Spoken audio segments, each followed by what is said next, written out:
నమస్కారం వార్తలోకి స్వాగతం. ముందుగా ముఖ్యాంశాలు. ప్రపంచ ఆదివాసుల దినోత్సవ సందర్భంగా బుచ్చినాయుడు కండ్రిగలోని ఏకలవ్య ఆదర్శ గురుకుల పాఠశాలను సందర్శించిన జిల్లా కలెక్టర్. విద్యార్థులకు మెరుగైన వసతి సౌకర్యాలు కల్పించాలి. విద్యార్థులు బాగా చదువుకుని ఉన్నత స్థాయికి రావాలి పేర్కొన్న తిరుపతి జిల్లా కలెక్టర్ వెంకటేశ్వర్. దేశంలో కేరళ నేచురల్ గిఫ్ట్ కేరళ ప్రమాదంను జాతీయ విపత్తుగా ప్రధాని ప్రకటించాలి. పక్షపాతం లేకుండా కేరళను ఆదుకోవాలి డిమాండ్ చేసిన సిపిఐ జాతీయ కార్యదర్శి నారాయణ. ఎన్నికల సమయంలో ఇతర రాష్ట్రాల నుంచి తీసుకొచ్చిన 36 లక్షల విలువ చేసే మద్యం బాటిళ్లు ధ్వంసం చేశాం. మద్యం అక్రమ రవాణా అమ్మకాల గురించి తెలిస్తే పోలీసులకు వెంటనే సమాచారం ఇవ్వండి పేర్కొన్న తిరుపతి జిల్లా ఎస్పీ సుబ్బరాయుడు. తిరుపతి స్థానికులకు ప్రతి నెల మొదటి మంగళవారం ఉచిత ప్రత్యేక ప్రవేశ దర్శనం పునరుద్ధరించాలి. విఐపి బ్రేక్ దర్శనాల లిస్టును పబ్లిక్ డొమైన్ లో ప్రతిరోజు పెట్టాలి డిమాండ్ చేసిన కేంద్ర మాజీ మంత్రి చింతామోహన్. వార్తల్లోని వివరాలు. శుక్రవారం ప్రపంచ ఆదివాసుల దినోత్సవం సందర్భంగా బుచ్చినాయుడు కండ్రిగలోని ఏకలవ్య ఆదర్శ గురుకుల పాఠశాలను సందర్శించి విద్యార్థులకు మెరుగైన వసతి సౌకర్యాలు కల్పించాలని తిరుపతి జిల్లా కలెక్టర్ వెంకటేశ్వర్ గురుకుల పాఠశాల ప్రిన్సిపాల్ ను ఆదేశించారు. నేటి శుక్రవారం ప్రపంచ ఆదివాసుల దినోత్సవం సందర్భంగా బుచ్చినాయుడు కండ్రిగలోని ఏకలవ్య ఆదర్శ గురుకుల పాఠశాలను సందర్శించారు. ఈ సందర్భంగా జిల్లా కలెక్టర్ మాట్లాడుతూ పాఠశాలలోని ఉపాధ్యాయులు విద్యార్థులకు మెరుగైన సౌకర్యాలతో పాటు విద్యాబుద్ధులు నేర్పించి వారు ఉన్నత స్థాయికి ఎదిగేలా కృషి చేయాలని తెలిపారు. తరగతి గదుల్లోకి వెళ్లి అక్కడున్న విద్యార్థులతో మమేకమై పాఠ్యాంశాలను ఆలకించి వారిలో స్ఫూర్తిని కలిగించే విధంగా పలు సూచనలు చేశారు. అలాగే అక్కడ వసతి సౌకర్యాలను గురించి విద్యార్థులను అడిగి తెలుసుకున్నారు. పాఠశాలలోని భోజనశాలను పరిశీలించి పరిశుభ్రంగా ఉంచాలని సిబ్బందిని ఆదేశించారు. విద్యార్థుల పట్ల ఉపాధ్యాయులు ప్రేమానురాగాలు కలిగి విద్యార్థులను తమ సొంత పిల్లల్లాగా చూసుకోవాలన్నారు. విద్యార్థుల పట్ల ఉపాధ్యాయులు నిర్లక్ష్యంగా వ్యవహరించకూడదన్నారు. పిల్లలకు పరిశుభ్రమైన ఆహారం అందించి వారి ఆరోగ్యాన్ని కాపాడాలని ప్రిన్సిపల్ వార్డెన్ను హెచ్చరించారు. ఈ కార్యక్రమంలో తహసీల్దార్ సుబ్రహ్మణ్యం, డిప్యూటీ తహసీల్దార్ చంద్రబాబు, గురుకుల పాఠశాల బుచ్చినాయుడు కండ్రిగ ప్రిన్సిపల్ దేవేంద్ర సింగ్, వార్డెన్ సచిన్, పాఠశాల ఉపాధ్యాయులు, విద్యార్థులు పాల్గొన్నారు. చిత్తూరు ఈస్ట్ సర్కిల్ పరిధిలోని ఎన్ఆర్పేట పోలీస్ స్టేషన్ ను చిత్తూరు జిల్లా ఎస్పీ మణికంఠ చందోలు తనిఖీ చేశారు. పోలీస్ స్టేషన్ నిర్వహణ, సిబ్బంది పనితీరు, విధులు, ముఖ్యమైన కేసుల దర్యాప్తు, స్టేషన్లో నిర్వహిస్తున్న కేసు డైరీ, విలేజ్ రోస్టర్ మరియు వివిధ క్రైమ్ రికార్డులను క్షుణ్ణంగా పరిశీలించారు. అనంతరం పోలీస్ స్టేషన్ పరిసర ప్రాంతాలను క్షుణ్ణంగా పరిశీలించారు. పెండింగ్ లో ఉన్న వాహనాలను త్వరగా డిస్పోజ్ చేయాలని, ట్రాఫిక్ క్రమబద్ధీకరణకు తీసుకున్న చర్యలను సమీక్షించారు. రోడ్డు భద్రతా నియమాల ఉల్లంఘనపై చర్యలు తీసుకోవాలన్నారు. డ్రంక్ అండ్ డ్రైవ్ మరియు రోడ్డు భద్రతా నియమాలపై కళాశాలలు, పాఠశాలల్లో అవగాహన సదస్సులు నిర్వహించాలన్నారు. హత్యలు, హత్య యత్నాలు, crime against women, girl missing, property కేసులు, రోడ్డు ప్రమాదాలు, 174 సిఆర్పిసి తదితర కేసుల రికార్డులను పరిశీలించారు. పోలీస్ స్టేషన్లో నమోదైన కేసుల్లో పెండింగ్ కేసులు, వాటి స్థితిగతులు, నిందితుల అరెస్టు, కేసుల దర్యాప్తు, తీరుతెన్నలు, వాటి పురోగతిపై కేసుల ఫైల్స్ ను క్షుణ్ణంగా పరిశీలించి నిందితులు అరెస్టు కాని కేసులలో నిందితులను త్వరగా అరెస్టు చేయాలని ఆదేశించారు. సమన్లు, నాన్ బెయిలబుల్ వారెంట్లు పెండింగ్ లో ఉంచకుండా త్వరిత పరిష్కారానికి చర్యలు తీసుకోవాలని అధికారులను ఆదేశించారు. పోలీస్ స్టేషన్ పరిధిలో నమోదైన ముఖ్యమైన కేసులు మరియు పాత గ్రేవ్ కేసులను సమీక్షించారు. పోలీస్ స్టేషన్లోని క్రైమ్ రికార్డ్స్లను, కేసు డైరీ మరియు రిజిస్టర్లను క్షుణ్ణంగా పరిశీలించి అధికారులకు తగిన సూచనలు చేశారు. పోలీస్ స్టేషన్లో నమోదైన కేసుల్లో వృత్తి నైపుణ్యత, సాంకేతిక పరిజ్ఞానం ఉపయోగించి త్వరితగతిన విచారణ పూర్తి చేసి నిర్దేశిత కాల వ్యవధిలో కోర్టులో ఛార్జ్షీట్ ఫైల్ చేసి సమర్థవంతమైన ట్రయల్ ద్వారా నిందితులకు కఠిన శిక్ష పడేలా చేయాలని సూచించారు. సివిల్, భూ తగాదాలు, పాత గొడవల్లోని అనుమానమున్న వ్యక్తులను గుర్తించి బైండ్ ఓవర్ చేయాలని సూచించారు. అదేవిధంగా పోలీస్ స్టేషన్ పరిధిలో గల స్కూల్స్ వద్ద, హోటల్స్ లాంటి ప్రదేశాలలో నిఘా ఏర్పాటు చేయాలని, ఎక్కువగా విజిబుల్ పోలీసింగ్ చేయాలని, సమర్థవంతమైన నేర నియంత్రణ, నివారణ చర్యలు చేపట్టాలని అన్నారు. అదేవిధంగా రాత్రి మరియు పగళ్లు బీట్ల పనితీరును నిరంతరం మానిటరింగ్ చేయాలని, అప్పుడు నేరాలు తగ్గుతాయని తెలిపారు. అదేవిధంగా రౌడీ షీటర్ల కదలికలు మరియు కార్యకలాపాలపై ప్రత్యేక నిఘా ఉంచాలని, నేరాల అడ్డుకట్టకు నైట్ బీట్ వ్యవస్థను బలోపేతం చేయాలన్నారు. 174 సిఆర్పిసి కేసులపై ప్రత్యేక దృష్టి సారించాలని, భూ వివాదాలు, పాత గొడవలు మొదలైన వాటిని లిస్ట్ అవుట్ చేసి ఎలాంటి నేరాలు జరగకుండా ముందస్తు చర్యలు తీసుకోవాలని ఆదేశించారు. ఈ కార్యక్రమంలో east circle inspector Srinivasarao, NR Peta SI Subbamma మరియు స్టేషన్ సిబ్బంది పాల్గొన్నారు. చిత్తూరు జిల్లా నగిరి పట్టణంలో వెలసి ఉన్న ఆదిపరాశక్తి ఆలయంలో ఆడి శుక్రవారం ప్రత్యేక పర్వదినం సందర్భంగా పట్టణంలోని భక్తులు, పరిసర ప్రాంత భక్తులు అశేషంగా పెద్ద సంఖ్యలో గంజి పాత్రలతో అమ్మవారికి అంబిలి పోసి మొక్కులు చెల్లించుకున్నారు. నగిరి పట్టణం నడిపుట్టులో గల పీసీఎన్ ఉన్నత పాఠశాల నందు ఓంశక్తి భక్తులు ఎరుపు వస్త్రములు ధరించి 354 మంది గంజి కుండలతో ఓంశక్తి పరాశక్తి మంత్రము జపిస్తూ అమ్మవారి గంజి పాత్రలతో అంబిలి కార్యక్రమంలో పెద్ద ఎత్తున అధిక సంఖ్యలో మహిళలు పాల్గొన్నారు. ఉదయం 7:30 ప్రారంభమై ప్రధాన రహదారిలో అమ్మవారిని శరణు చెబుతూ 9 గంటలకు ఆలయంలో గంజి కలశములు చేరాయి. ఈ కార్యక్రమంలో మాజీ అడిషనల్ సూపరింటెండెంట్ పోలీస్ పాలే కోసలరాం గంజి కలశముల కార్యక్రమాన్ని ప్రారంభించారు. స్థానిక ఉన్నత పాఠశాల ప్రధాన ఉపాధ్యాయులు మరియు ఉపాధ్యాయుల సహచర సిబ్బంది పాల్గొన్నారు. ఆలయానికి వచ్చిన మహిళా భక్తులందరికీ పసుపు దారములు, కుంకుమ, వివిధ రకములైన ప్రసాదములు పంపిణీ చేశారు. ఈ కార్యక్రమానికి సహకరించిన స్థానిక దాతలకు, స్థానిక మున్సిపల్ శాఖ శానిటరీ అధికారులకు, నగిరి పోలీసు శాఖ వారికి, పీసీఎన్ ఉన్నత పాఠశాల సిబ్బంది సహకారానికి ఆలయ నిర్వాహకులు ప్రత్యేక ధన్యవాదాలు తెలిపారు.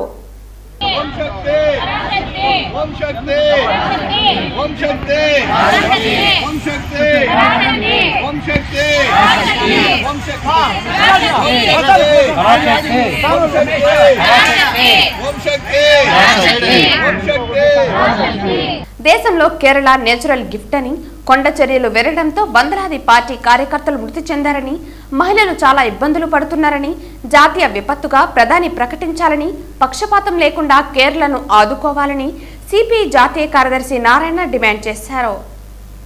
ఈ సందర్భంగా సిపిఐ నాయకులు నారాయణ మాట్లాడుతూ బంగ్లాదేశ్లో హసీనా పోకడలతో ఆమె పదవి కోల్పోయారని అన్నారు. ప్రజల్లో తిరుగుబాటు వచ్చిందని, అధికారంలో ఉన్నవారు అహంకారంతో వ్యవహరిస్తే ప్రజా తిరుగుబాటు తప్పదన్నారు. హసీనా ఇంటిపై దాడి చేసి తీసుకువెళ్లిన వాటిని తిరిగి ఇవ్వాలని బంగ్లాదేశ్ ఆదేశాలు జారీ చేసింది. బంగ్లాదేశ్ తిరుగుబాటు మోదీకి గుణపాఠమన్నారు. వక్ఫ్ బోర్డు మార్పులు, చేర్పులు పార్లమెంట్లో చర్చించడం తగదన్నారు. సెలెక్ట్ కమిటీకి ఈ అంశాన్ని పంపించాలని నీతి ఆయోగ్, ప్లానింగ్ కమిషన్ పక్కదోవ పట్టిందన్నారు.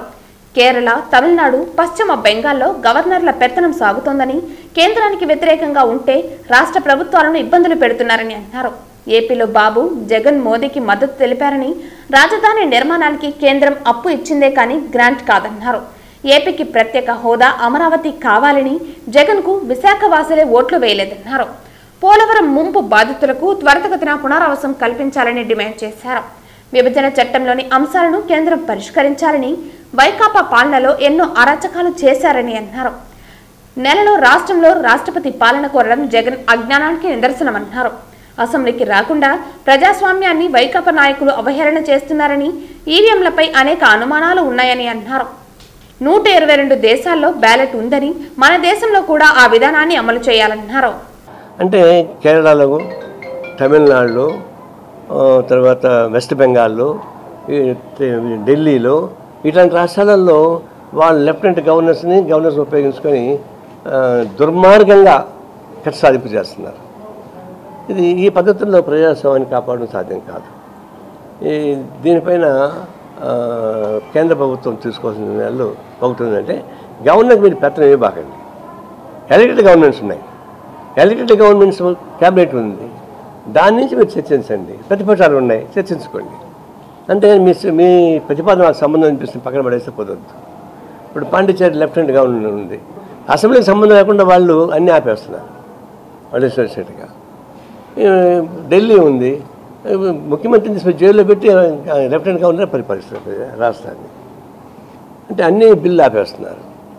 ఒక విధంగా చెప్పాలంటే ఎలక్టెడ్ గవర్నమెంట్ని ధ్వంసం చేసేటువంటి పద్ధతుల్లో, అంటే మీకు వ్యతిరేకంగా ఉంటే అనుకున్న జోలికి పోరు. ఇప్పుడు కేజ్రీవాల్ మోడీకి నమస్కారం పెట్టేశారనుకో, ఆయన బయట ఉంటాడు, లోపల ఉండడు. కాంగ్రెస్ ప్రభుత్వం తిరుపతి స్థానికులకు తీసుకొచ్చిన ప్రతి నెల మొదటి మంగళవారం ఉచిత ప్రత్యేక ప్రవేశ దర్శనం పునరుద్ధరించాలని, వీఐపీ బ్రేక్ దర్శనాల లిస్టును పబ్లిక్ డొమైన్లో ప్రతిరోజు పెట్టాలని కేంద్ర మాజీ మంత్రి చింతామోహన్ డిమాండ్ చేశారు. తిరుపతిలో టీటీడీ పరిపాలన భవనం వద్ద కాంగ్రెస్ పార్టీ ఆధ్వర్యంలో ధర్నా నిర్వహించారు.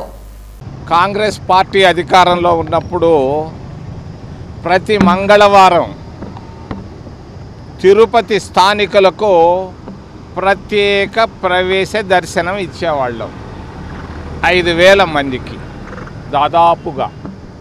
బాపిరాజు చైర్మన్గా ఉన్నప్పుడు మేము ఇచ్చాం. దాన్ని మళ్ళా ప్రవేశపెట్టమని మేము తిరుమల తిరుపతి దేవస్థానాన్ని చంద్రబాబు నాయుడిని మేము సూటిగా డిమాండ్ చేస్తున్నాం. తెలంగాణ వాళ్ళు దర్శనం కావాలంటున్నారు. ఇక్కడ ముఖ్యమంత్రులు కలిసినప్పుడు ఆ మంత్రులు అడిగారు మా వాళ్ళకు కూడా ఇవ్వండి అని. మేము తిరుపతి వాళ్ళం అడుగుతున్నాం.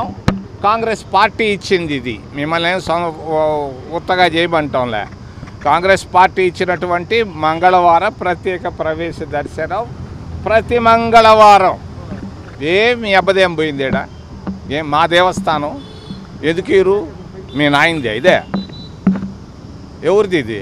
మనది ఇది, స్థానికులది ఇది. స్థానికుల కొరకే వచ్చాడు వెంకటేశ్వర స్వామికి. తప్పనిసరిగా ప్రతి మంగళవారం ప్రత్యేక ప్రవేశ దర్శనం ఇవ్వమని డిమాండ్ చేస్తున్నాం. ఒకటి. రెండోది, మేము ఉన్నప్పుడు విఐపి లిస్టు బయటేసేవాళ్ళం. కాంగ్రెస్ పార్టీ అధికారంలో ఉన్నప్పుడు దాపెరకమే లేదు. మరి విఐపి బ్రేక్ దర్శనం లిస్టు ఓ ఎగ్జిక్యూటివ్ ఆఫీసరా, ఓ ఏఈఓ కొత్తగా వచ్చినటువంటి చౌదరి గారు రండి, మీరు ప్రత్యేక ప్రవేశ దర్శనం లిస్టు బయటేయండి. ఇక్కడ ఉంది దళారులు, ఇక్కడ ఉన్నారు దొంగలు, చేసేది కరప్షన్ ఇక్కడ. దీన్ని వదిలిపెట్టి చిన్న చిన్నోళ్ళని పట్టుకుంటారు, ప్యూన్లని లేకపోతే ఆటో రిక్షా డ్రైవర్లు. రెడ్డయా విఐపి బ్రేక్ దర్శనం లిస్టు మీరు తప్పులు చేయకపోతే, దీంట్లో అవినీతి లేకపోతే బయట పెట్టమని చంద్రబాబు నాయుడిని నేను సూటిగా డిమాండ్ చేస్తున్నా. ఈ రెండు విషయాలు, మంగళవార దర్శనం స్థానికులకు, మరి విఐపి బ్రేక్ దర్శనం లిస్టు. మరీ అభ్యంతరంగా ఉంటే దాచిపెట్టుకోండి, 1, 2, 3, 4, మేము దాని జోలికి రాం. మిగిలిన లిస్టు బయట పెట్టో. ఏమి దీంట్లో మతలబ్ ఏముంది? ఏమి లేకపోతే మీరు ఎందుకు భయపడుతున్నారు? మేము 10 సార్లు ఇక్కడికి వచ్చి నిలబడ్డాం, లిస్టు బయట ఏమంటున్నాం. వెబ్సైట్ ఉంది మీకు, వెబ్సైట్లోది పబ్లిక్ డొమైన్లో పెట్టండి. ఎందుకు ఆపుతున్నారు దీన్ని? మేము డిమాండ్ చేస్తున్నాం కాంగ్రెస్ పార్టీ తరఫున. వెంటనే ఈ 2 కార్యక్రమాలు చేపట్టాలని మేము డిమాండ్ చేస్తున్నాం. మీరు చేపట్టేంత వరకు మేము వీధులపైకి వస్తూనే ఉంటాం. Thank you.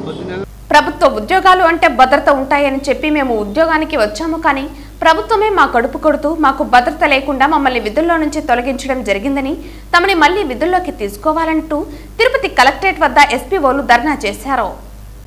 రాష్ట్ర సరిహద్దుల్లో ఉన్న అన్ని చెక్ పోస్టులలో 15,000 రూపాయల వేతనంతో విధులు నిర్వహించడం జరిగింది. రాత్రి పగలు తేడా లేకుండా అక్రమ రవాణాలను అరికట్టాము. కరోనాని సైతం లెక్క చేయకుండా ఎలక్షన్ బందోబస్తులు, ఇతర బందోబస్తులు కూడా చేశామని, రాష్ట్ర సరిహద్దు ప్రాంతంలో ఇసుక, సారాయి, గుట్కా, ఎర్రచందనం, గంజాయి, ఇతర అక్రమ రవాణా నిర్మూలనకు రాత్రి పగలు లెక్క చేయకుండా పహారా కాస్తూ కరోనా సమయంలో కుటుంబాలను కూడా వదులుకుని మేము అనారోగ్యం పాలైనా కూడా, కరోనా వచ్చినా కూడా వెనుకాడకుండా విధులు నిర్వహించామని తెలిపారు. 11 నెలలు జీతభత్యాలు లేకుండా విధులు నిర్వహించామని తెలిపారు. ఈ విషయమై నారా లోకేష్ పాదయాత్ర చేస్తున్నప్పుడు అతనికి కూడా మా బాధను చెప్పుకున్నామని, అలాగే ప్రస్తుత ముఖ్యమంత్రి చంద్రబాబు నాయుడుకు, ఉప ముఖ్యమంత్రి పవన్ కళ్యాణ్కు, బీజేపీకి, హోంమంత్రి అనితకు అందరినీ కలిసి అందరికీ ఎన్నో వినతి పత్రాలు కూడా ఇచ్చామని అన్నారు. ఎవరి దగ్గర నుంచి కూడా ఎటువంటి స్పందన రావడం లేదన్నారు. అందరూ స్పందించి మా ఎస్పీ వాళ్లకు న్యాయం చెయ్యాలని, ఒకవేళ న్యాయం చేయకపోతే మేము ఇక్కడి నుంచి కదలమంటూ ఇంకా ఈ ధర్నాని పెద్ద ఎత్తున చేస్తామని Andhra Pradesh special police officer state secretary Dharmchand అన్నారు. ఈ కార్యక్రమంలో state president Chittibabu, state vice president Lakshmiprasad, state joint secretary Ravikumar, organising secretary Suresh, treasurer Naveen, executive member Swami Charan, వీరితో పాటు సహా ఉద్యోగులు పాల్గొన్నారు. ప్రచార సమయంలో నారా చంద్రబాబు నాయుడు గారు, నారా లోకేష్ గారు హామీ ఇచ్చారండి. మేము కూడా కలిసాము. అందరూ గత ప్రభుత్వం అన్యాయం చేసిందని ఈ ప్రభుత్వంలో మా వీళ్ళని గెలిపించుకుంటే ఇప్పుడు కూడా ఇదే అన్యాయం జరుగుతా ఉంటే దీన్ని ఏ విధంగా చూడాలి మీరే చెప్పండి. ఇప్పుడు 2022లో చెక్ పోస్టులు అన్ని హోల్డ్ చేసి స్పెషల్ పోలీస్ ఆఫీసర్లు అందరూ ఆపారు, అవునా కదా? ఆపేసి గంజాయి విచ్చలవిడిగా పెరిగిపోయింది. ఇప్పటి వరకు ఎంత పెరిగిందంటే స్టేట్లో, రాష్ట్రంలో గంజాయి, ఏ సందు చూడు గంజాయి, ఏ సందు చూడు డ్రగ్స్, ఏ సందు చూడు అక్రమ రవాణా, ఏ సందు చూడు హ్యూమన్ ట్రాఫిక్, ఎన్ని జరుగుతున్నాయి. అప్పుడు ఎన్నో చెక్ పోస్టులు ఎత్తినారు, ఇంతమంది ఎందుకు కాస్తున్నారు, ఇవంతా ఎందుకు పెరిగినాయి, మీరే ఆలోచించాలి, ప్రజలు ఆలోచించండి ఎందుకు జరిగినాయి. ఇది మాత్రం వాస్తవము, దీన్ని మేము చాలా ఖండిస్తున్నాం. న్యాయం జరిగేంత వరకు ఇక్కడ నుంచి కదలడం అనేది ఉండదు.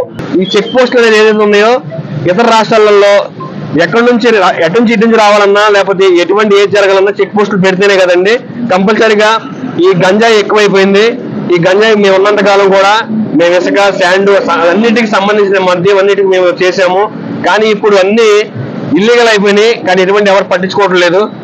ఈ చెక్ పోస్టులు పెట్టి విధుల్లో కొనసాగించాలని మా విన్నపం అండి. క్విట్ ఇండియా డేను పురస్కరించుకుని లిక్కర్ క్విట్ డ్రగ్స్ అనే నినాదంతో తిరుపతి భవానీనగర్ సర్కిల్లో మానవహారం నిర్వహించడం జరిగింది. ఈ సందర్భంగా హైదరాబాద్ జిల్లా కార్యదర్శి సాయిలక్ష్మి, ఎస్ఎఫ్ఐ రాష్ట్ర అధ్యక్షులు ప్రసన్న, డివైఎఫ్ఐ రాష్ట్ర ఉపాధ్యక్షులు జయచంద్ర మాట్లాడుతూ జిల్లాలో డ్రగ్స్ విచ్చలవిడిగా దొరుకుతున్నా వాటిని కట్టడి చేయడంలో ప్రభుత్వం విఫలమైందని తెలియజేయడానికి అనేక ఘటనలు మన ముందున్నాయన్నారు. అందులో న్యాయ విద్యార్థులు తమ సహచర విద్యార్థిని డ్రగ్స్ మత్తులో ముంచి అత్యాచారం జరిపి ఆపై ఆమెను వేధించి ఆమె నుండి పెద్ద మొత్తంలో డబ్బు గుంజుకోవటం, చంద్రగిరి హైస్కూల్లో డ్రగ్స్ దొరకడం, మత్తులో ఒకరిని ఒకరు పొడుచుకున్న ఘటన ఈ మధ్యకాలంలో కలకరం రేపాయన్నారు. అయినా ప్రభుత్వ అధికారులు నిమ్మకు నీరెత్తినట్లు వ్యవహరిస్తున్నారని, ఈ కారణంగా స్కూల్ స్థాయి నుంచి విశ్వవిద్యాలయం వరకు విద్యార్థులు ఈ డ్రగ్స్ మహమ్మారి బారిన పడి తమ బంగారు భవిష్యత్తు నాశనం చేసుకుంటున్నారని ఆవేదన వ్యక్తం చేశారు.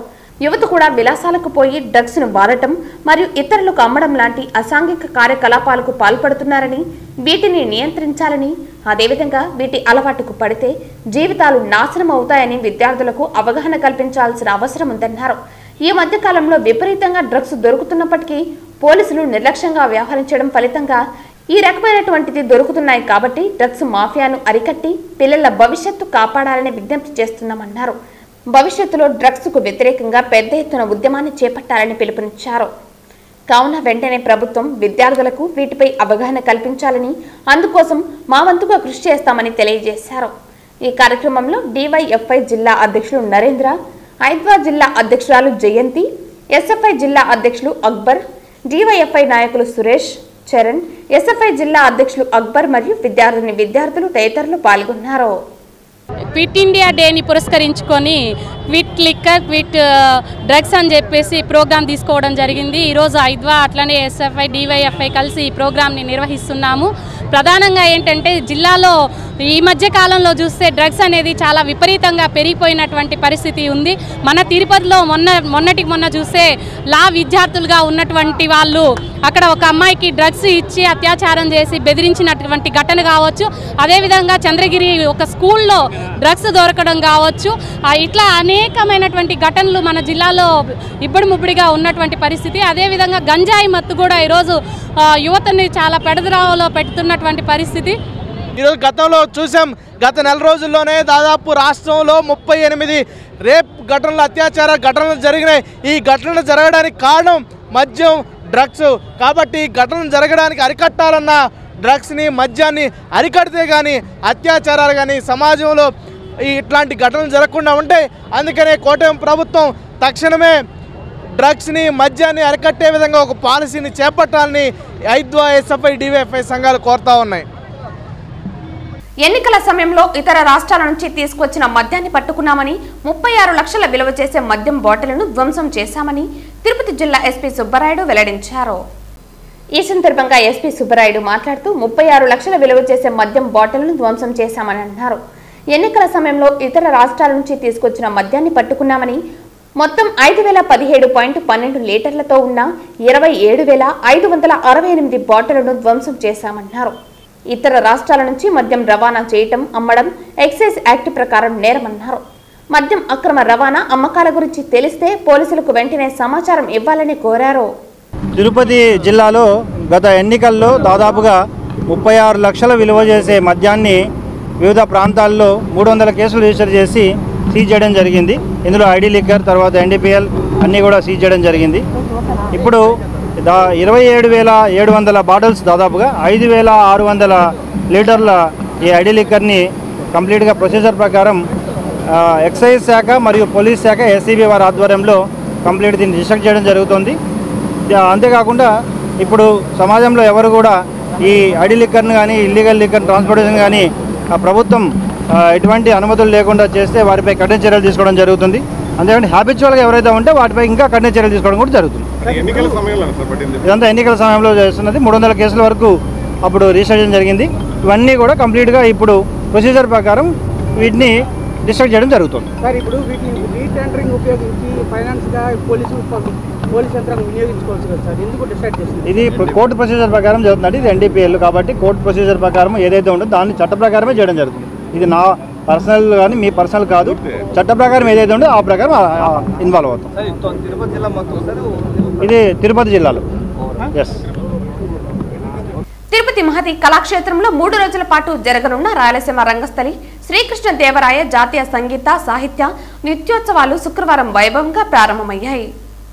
రాయలసీమ రంగస్థలి చైర్మన్ గుండాల గోపీనాథ్ రెడ్డి ముఖ్య అతిథిగా హాజరై జ్యోతి ప్రజ్వలన చేయగా శ్రీ లలితాంబిక నృత్యాలయం నుంచి హరిణి హర్షిణి బృందం నిత్య ప్రదర్శనతో ఈ జాతీయ స్థాయి ఉత్సవాలు వైభవంగా ప్రారంభమయ్యాయి.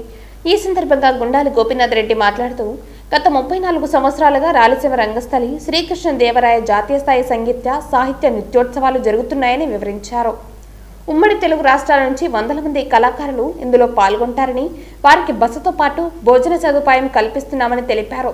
ఆదివారం సాయంత్రం ముగింపు కార్యక్రమంతో ఈ ఉత్సవాలు ముగుస్తాయని, పాల్గొన్న వారందరికీ ప్రోత్సాహక నగదు బహుమతితో పాటు శ్రీకృష్ణ దేవరాయల మెమెంటోలను మెడల్స్ను అందించడం జరుగుతుందని వివరించారు. ఈ కార్యక్రమాలకు నగర ప్రజలు విచ్చేసి తిలకించి కళాకారులను ప్రోత్సహించాలని కోరారు. ఈ కార్యక్రమంలో రాయలసీమ రంగస్థలి కళాకారులు కెఎన్ రాజా, సుబ్రహ్మణ్యారెడ్డి, సురేష్ స్వామి, చెంగారెడ్డి, రాజశేఖర్ రెడ్డి, కొత్తపల్లి మునిరత్నం తదితరులు పాల్గొన్నారు. 33 వార్షికోత్సవ సంగీత సాహిత్య నృత్యోత్సవాలు తిరుమల తిరుపతి దేవస్థానం వారి సౌజన్యంతో మహతి కళాక్షేత్రంలో ఈరోజు ఉదయం 10 గంటలకు జ్యోతి ప్రజ్వలనతో ఈ కార్యక్రమం స్టార్ట్ అయింది. చిన్నారులు భరతనాట్యం, కూచిపూడి నృత్యాలు అంగరంగ వైభవంగా ఇక్కడ ప్రదర్శిస్తున్నారు. ఈ చిన్నారులకు ప్రతిభ కనబరిచిన వారికి ప్రథమ, ద్వితీయ, తృతీయ బహుమతులు వారికి అందజేయడం జరుగుతుంది. అలాగే పార్టిసిపేట్ చేసిన ప్రతి ఒక్క చిన్నారికి ప్రశంసా పత్రం మరియు వెంకటేశ్వర స్వామి ప్రతిమతో షీల్డ్ను వారికి అందించడం జరుగుతుంది. ఈ రోజు నుంచి 3 రోజుల పాటు ఈ కార్యక్రమాలు జరుగుతుంది. భారతీయ సంస్కృతి సంప్రదాయాలను భావితరాలకు అందించాలనే ఈ రాయలసీమ రంగస్థలి ప్రతి ఏడు ఈ కార్యక్రమాలు నిర్వహిస్తున్నది. అందువల్ల తిరుపతి ప్రజలే కాకుండా జిల్లా నుంచి ప్రతి ఒక్కరూ ఇచ్చేసి ఈ మహతి ఆడిటోరియంలో 9, 10, 11 ఉదయం 10 నుంచి సాయంత్రం 7 వరకు జరుగుతుంది. ఈ కార్యక్రమాలను ప్రతి ఒక్కరూ వీక్షించి కార్యక్రమాన్ని జయప్రదం చేయాలని రాయలసీమ రంగస్థలి కోరుతుంది. పలమనేరు మాజీ ఎమ్మెల్యే తన క్వారీలోని టిప్పరు, హిటాచి, ఎస్కలేటర్లను దౌర్జన్యంగా తీసుకువెళ్లాడంటూ క్వారీ యాజమాని జనార్దన్ నాయుడు పలమనేరు పోలీసులకు ఫిర్యాదు చేశాడు. ఈ మేరకు పలమనేరు పోలీసులు కేసు నమోదు చేశారు.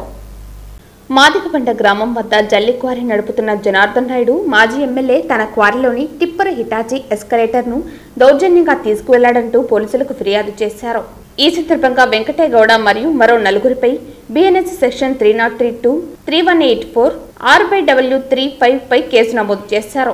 గతంలోనూ వెంకటేగౌడ్పై చెక్ బౌన్స్ కేసును జనార్దన్ నాయుడు నమోదు చేశారు. శుక్రవారం సాయంత్రం కాణిపాకం వరసిద్ధి వినాయక స్వామి వారిని land administration chief commissioner Jayalakshmi దర్శించుకుని మొక్కులు చెల్లించుకున్నారు. ఈ సందర్భంగా కుటుంబ సమేతంగా విచ్చేసిన కమిషనర్ జయలక్ష్మిని చిత్తూరు జిల్లా కలెక్టర్ సుమిత్ కుమార్ మరియు కాణిపాక ఆలయ ఈవో వెంకటేష్ స్వాగతం పలికి స్వామివారి ప్రత్యేక దర్శనం కల్పించారు. అనంతరం ఆశీర్వాద మండపంలో వేద పండితులచే ఆశీర్వచనం అందించి శేష వస్త్రంతో సత్కరించి స్వామివారి తీర్థ ప్రసాదాలు అందించారు. ఈ కార్యక్రమంలో ఆలయ AEO Vidyasagar Reddy, superintendent Kodandapani, temple inspector Ravi, Irala తహసీల్దార్ మహేష్ తదితరులు పాల్గొన్నారు.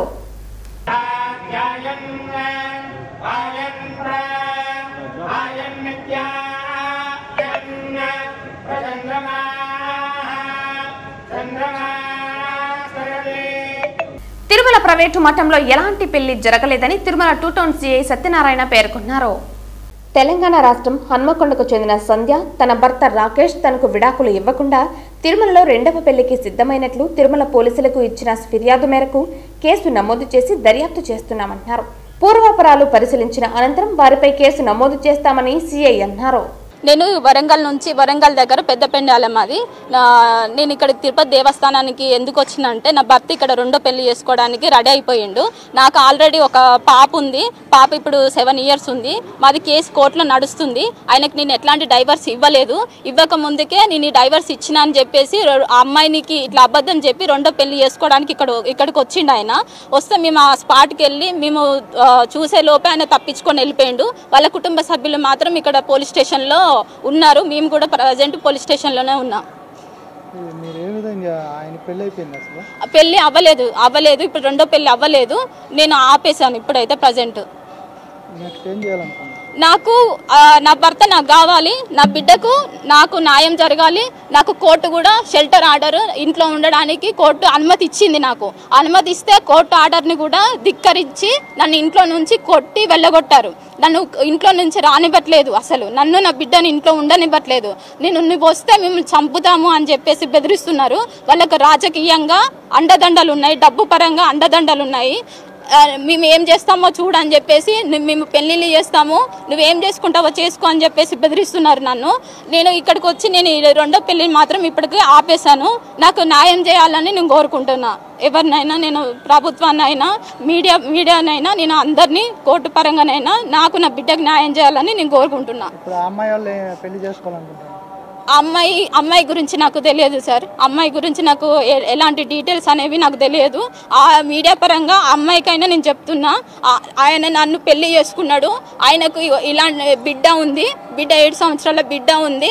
దయచేసి నీకు ఎలాంటి నిజాలు తెలుసో తెలియదో వాళ్ళు మీకు ఏమని చెప్పారో, కానీ అతనికి మాత్రం నేను ఎలాంటి డైవర్స్ ఇవ్వలేదు. దయచేసి ఇప్పటికైనా మీరు తల్లిదండ్రులకు చెప్తున్నా, అమ్మాయికి చెప్తున్నా, ఆ అమ్మాయి ఎక్కడో ఆ ప్లేస్ ఉన్న ఆ ఊరి ప్రజలకు కూడా చెప్తున్నా, ఆయనకు మాత్రం విడాకులు నేను ఇవ్వలేదు. అమ్మాయిని మీరు ఇవ్వకండి. నాలాగా ఇంకా ఆడపిల్ల జీవితం అన్యాయం కాకుండా చూడండి. ఏ అమ్మాయిని కూడా ఆయనకి ఇవ్వకండి. ఎందుకంటే నేను భార్యనున్నా, నా బిడ్డ ఉన్నది. ఆల్రెడీ కోర్టులో కేసులు నడుస్తున్నాయి. తిరుమల శ్రీవారిని ఈరోజు ఉదయం అభిషేక సేవలో గోవా ఆరోగ్యం మరియు కంట్రీ టౌన్ ప్లానింగ్, మహిళా శిశు సంక్షేమ శాఖ, పట్టణాభివృద్ధి మరియు అటవీ శాఖ మంత్రి విశ్వజిత్ రాణే కుటుంబ సమేతంగా దర్శించుకున్నారు. ఆయనకు ఆలయ అధికారులు స్వాగతం పలికి దర్శన ఏర్పాట్లు చేశారు. దర్శన అనంతరం రంగనాయకుల మండపంలో వేద పండితులు వేద ఆశీర్వచనం అందించగా టీటీడీ ఆలయ అధికారులు శ్రీవారి తీర్థ ప్రసాదాలను అందించారు.